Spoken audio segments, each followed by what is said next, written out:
हॉटेलमध्ये खायला गेलं तर आपण इडली, डोसा किंवा मेदूवडा असेल तर त्याबरोबर खाण्यासाठी सांबर नक्कीच ऑर्डर करतो. हॉटेलसारखं अगदी टेस्टी आणि परफेक्ट कन्सिस्टन्सीचं सांबर कसं बनवायचं ते या व्हिडिओमध्ये अगदी छोट्या छोट्या टिप्स दिलेले आहेत. त्यामुळे व्हिडिओ स्किप न करता शेवटपर्यंत नक्की पहा. आणि तुम्हाला जर हा व्हिडिओ आवडला असेल तर व्हिडिओला एक लाईक करा आणि चॅनलवरती नवीन असाल तर प्लीज चॅनलला सबस्क्राईब करा. इथे बघू शकता याचा कलरही अगदी छान हॉटेलसारखाच आलेला आहे आणि याची कन्सिस्टन्सी ही अगदी परफेक्ट आहे. नमस्कार, जया इंडियन रेसिपी चॅनलमध्ये सर्वांचं खूप खूप स्वागत आहे. सांबर बनवण्यासाठी इथे मी या वाटीने बरोबर 1 वाटी तुरीची डाळ घेतलेली आहे. आता ही डाळ मी कुकरमध्ये शिजवून घेणार आहे. त्यासाठी इथे मी कुकरमध्ये ही डाळ टाकलेली आहे. भरपूर अशी स्वच्छ धुवून घेतलेली आहे. 2 ते 3 वेळा धुवून घ्यायची म्हणजे याच्यावरची घाण निघून जाते. त्यानंतर इथे मी साधारणतः त्याच्यात 3 पट पाणी ओतलेलं आहे आणि कुकरला ही डाळ शिजवून घेणार आहे. मध्यम गॅसवरती याच्या 5 शिट्ट्या करून घ्यायच्या आहेत. त्यानंतर इथे बघा सांबर बनवण्यासाठी इथे मी शेवग्याची शेंग, 1 टोमॅटो, 1 कांदा आणि दुधी भोपळा घेतलेला आहे. या बेसिक भाज्यामध्ये सांबर बनवलं जातं. तुम्हाला याच्यामध्ये आणखी भाज्या ॲड करायच्या असल्या तरीही करू शकता. कढईमध्ये 2 पळी तेल ओतलेलं आहे. तेल छान गरम झालं की त्याच्यामध्ये थोडीशी मोहरी टाकलेली आहे. बघू शकता मोहरी छान अशी फुललेली आहे. त्यानंतर अर्धा चमचा जिरे टाकलेले आहेत. 5-6 कढीपत्त्याची पाने, 2 सुक्या लाल मिरच्या याच्यामध्ये टाकलेल्या आहेत. आता हे 1 मिनिटभर छान असं कमी गॅसवरती आपल्याला परतून घ्यायचं आहे. आता आपल्याला याच्यामध्ये कांदा टाकायचा आहे. तर इथे मी 1 मध्यम आकाराचा कांदा असा उभा कट करून घेतलेला आहे. असा उभा कट केल्यामुळे सांबरमध्ये दिसायला छान दिसतो. गॅसची फ्लेम मध्यम ठेवायची आहे आणि मध्यम गॅसवरती आपल्याला हा कांदा परतून घ्यायचा आहे. कांद्याचा कलर खूप जास्त डार्क ब्राऊन करायचा नाही, हलकासाच आपल्याला हा परतून घ्यायचा आहे. थोड्या वेळानंतर इथे बघू शकता कांदा हलकासा मऊ झालेला आहे. यामध्येच इथे मी 1 इंच आलं अशा पद्धतीने किसून टाकलेलं आहे. आता हे आलंही आपल्याला या कांद्याबरोबर थोडंसं परतून घ्यायचं आहे. बघू शकता कांदा मऊ झालेला आहे पण याचा कलर खूप जास्त गोल्डन ब्राऊन झालेला नाही. जर तुम्ही कांदा खूप जास्त गोल्डन ब्राऊन केला ना तो दिसायलाही छान दिसत नाही आणि सांबरची ही टेस्ट थोडीशी कडवट लागू शकते. त्यामुळे सांबर बनवताना यामध्ये जो आपण कांदा घातलेला असतो ना तो खूप जास्त डार्क करायचा नाही. इथे मी आलंही कांद्याबरोबर परतून घेतलेलं आहे. त्याच्यामध्ये चिरून घेतलेलं 1 टोमॅटो टाकलेला आहे. थोडंसं चिमूटभर मीठ टाकलेलं आहे म्हणजे टोमॅटो पटकन मऊ होते. आता हे टोमॅटोही हलकंसं आपल्याला याच्यामध्ये मऊ करून घ्यायचं आहे. थोड्याच वेळामध्ये इथे बघू शकता टोमॅटोही थोडंसं मऊ झालेलं आहे आणि कांदाही थोडासा ट्रान्सपरंट झालेला आहे. आता आपल्याला याच्यामध्ये मसाले टाकायचे आहेत. इथे मी 1 चमचा धने पावडर घेतलेली आहे. अर्धा चमचा लाल मिरची पावडर टाकलेली आहे. त्याचबरोबर पाव चमचा हळद, 2 मोठे चमचे इथे मी सांबर मसाला टाकलेला आहे. त्याचबरोबर 2 ते 3 चिमूट हिंग टाकलेला आहे. हिंगचा वास या सांबरमध्ये खूप छान येतो त्यामुळे हिंग टाकायला विसरू नका. कमी गॅसवरती आता हे मसाले 2 ते 3 मिनिटे छान असं तेल सुटेपर्यंत परतून घ्यायचे आहेत. इथे बघू शकता या मसाल्याला हलकंसं तेल सुटलेलं आहे. इथपर्यंतच आपल्याला हे मसाले परतायचे आहेत, खूप जास्तही परतायचे नाहीत. त्यानंतर इथे मी शेवग्याची शेंग आणि जो दुधी भोपळा कट करून घेतलेला आहे ना तोही याच्यामध्ये टाकलेला आहे. सर्व मसाले या शेवग्याच्या शेंगाला आणि दुधी भोपळ्यालाही व्यवस्थित कोट होतील अशा पद्धतीने हलवून घ्यायचे आहेत. इथे बघू शकता अगदी सुंदर असे सर्व भाज्या दिसत आहेत. आता आपल्याला या भाज्या शिजवून घ्यायच्या आहेत. त्यासाठी याच्यामध्ये मी कोमट पाणी ओतलेलं आहे. आपल्याला नेहमी अशा भाज्या शिजवायच्या असतील ना तर कोमटच पाणी ओतायचं आहे. इथे बघा मी साधारणतः 1 ग्लास याच्यामध्ये पाणी ओतलेलं आहे. त्यानंतर हे छान असं आपल्याला मिक्स करून घ्यायचं आहे. सर्व भाज्या आपल्याला व्यवस्थित शिजवून घ्यायच्या आहेत. याच्यामध्येच मी ते चवीनुसार मीठही टाकलेलं आहे.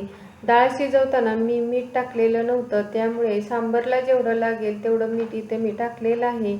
मीठही याच्यामध्ये छान असं मिक्स करून घ्यायचं आहे. गॅसची फ्लेम इथे मी फुल ठेवलेली आहे आणि याला छान अशी उकळी येऊ द्यायची आहे. इथे बघू शकता छान अशी उकळी आली की याच्यावरती झाकण ठेवायचं आणि भाज्या शिजेपर्यंत किंवा 3 ते 4 मिनिटे कमी गॅसवरती आपल्याला हे छान असं शिजवून घ्यायचं आहे। त्यानंतर इथे बघू शकता कुकरच्या सर्व शिट्ट्या झालेल्या आहेत आणि याच्यातली वाफही गेलेली आहे आणि इथे बघू शकता डाळ छान अशी शिजलेली आहे। इथे मी विस्कर घेतलेला आहे आणि विस्करने आपल्याला ही डाळ छान अशी घोटून घ्यायची आहे। खूप जास्तही आपल्याला याला घोटायचं नाही। हे बघा अशा पद्धतीने याची कन्सिस्टन्सी असायला हवी आहे। खूप जास्त गाळही केलेली नाही, अगदी परफेक्ट अशी दिसत आहे। थोड्या वेळानंतर इथे आता मी याच्यावरचं झाकण काढलेलं आहे आणि या ज्या भाज्या आहेत ना त्या खूप जास्त आपल्याला गाळ शिजवायच्या नाहीत। आपण याच्यामध्ये डाळ टाकणार आहे ना त्याच्या अगोदर 90% या भाज्या शिजल्या जातात। शिजवून घेतलेली डाळ ही याच्यामध्ये टाकायची आहे। इथे मी काय केलेलं होतं, थोडंसं गरम पाणी कुकरमध्ये टाकलेलं आणि तीच व्यवस्थित मिसळून घेतलेलं होतं, जेणेकरून कुकरमध्ये जी शिल्लक डाळ राहिलेली आहे ना ती वाया जाऊ नये। त्यानंतर याच्यामध्ये तुम्ही कन्सिस्टन्सी जशी हवी आहे ना त्यानुसार गरम पाणी ओतू शकता। डाळ टाकल्यानंतर पुन्हा एकदा मी हलवून घेतलेलं आहे। गॅसची फ्लेम फुल ठेवलेली आहे आणि फुल गॅसवरती याला छान अशी उकळी येऊ द्यायची आहे। त्यानंतर इथे मी 4 ते 5 चमचे चिंचेचं पाणी ओतलेलं आहे। सांबरमध्ये असं हे चिंचेचं पाणी खूप टेस्टी लागतं, त्यामुळे सांबरची चव चटपटीत तयार होते। 2 चमचे गूळही बारीक चिरून टाकलेला आहे, यामुळे सांबरला थोडीशी गोडसर टेस्ट येते। आणि इथे मी एक छोट्या आकाराचा कांदा असा कट करून त्याच्या पाकळ्या वेगळ्या करून याच्यामध्ये टाकलेला आहे। या सांबरमध्ये छोटा मद्रासी कांदा असतो ना तो टाकला जातो, पण जर तो कांदा नाही भेटला तर अशा पद्धतीने तुम्ही कांदा टाकू शकता। थोडीशी बारीक चिरलेली कोथिंबीरही टाकलेली आहे आणि व्यवस्थित हलवून घेतलेला आहे। थोड्या वेळानंतर इथे बघू शकता सांबारला छान अशी उकळी आलेली आहे। कमी गॅस करून 4 ते 5 मिनिटे हे सांबार आणखी आपल्याला उकळवून घ्यायचं आहे। एवढ्या वेळामध्ये आपण काय करायचं आहे, हे सांबार टेस्ट करून बघायचं आहे। त्याच्यामध्ये जर तुम्हाला काही कमी वाटत असेल तर ते तुम्ही टाकू शकता। मला याच्यामध्ये थोडंसं मीठ कमी वाटत होतं, त्यामुळे मीठही टाकलेलं आहे आणि थोडासा गूळही टाकलेला आहे।